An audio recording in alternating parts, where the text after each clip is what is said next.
Understanding multiple choice, choose single answer questions. This task is part of the reading section and it has some similarities with the multiple choice, choose multiple answers questions. However, for this one, you just have to select one single answer option. So on the test day, you can expect a few questions of this type and they will be contributing towards your overall reading score. So what can you expect on your test day? So the text that these type of questions contains should be very concise, typically no longer than 110 words. You will be given 3 to 5 options and you can select one as the correct option. Notice that the options are accompanied by the circle boxes which you can click, unlike the square boxes for the multiple choice options which you can multi-select. For these type of questions, you can only single select one answer. So how do you approach these type of questions? So the key part of answering these type of questions successfully is understanding what the question is asking you to focus on. So let's break down what you might need to identify in the text.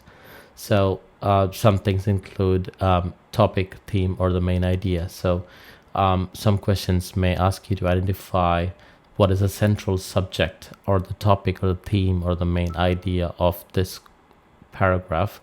Some questions may ask you to identify relationships in a text. So for example, understanding how sentences or paragraphs are connected. Some questions may ask you to identify the writer's intent, determining the author's purpose, style, tone, or attitude.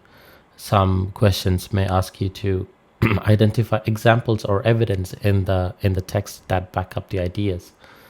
Some type of questions may ask you to identify the organization and connections. You may have to observe how information is structured and interlinked. You may also be asked on inferential meanings. For example, the response might be to draw conclusion or understanding implied relationships.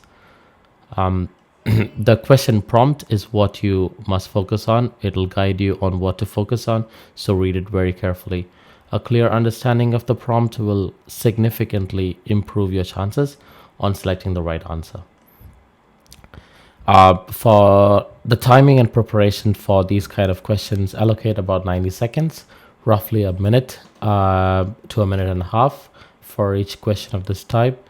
This ensures that you have enough time to answer the question after processing the information, and you will be able to make an informed choice. Finally, it's highly recommended to explore method-based lessons and practice extensively the questions of this type. And obviously, you can access the wealth of resources available on ptauthority.com for a lot of free and paid practice questions to enhance your skills and confidence in these type of questions. All the best.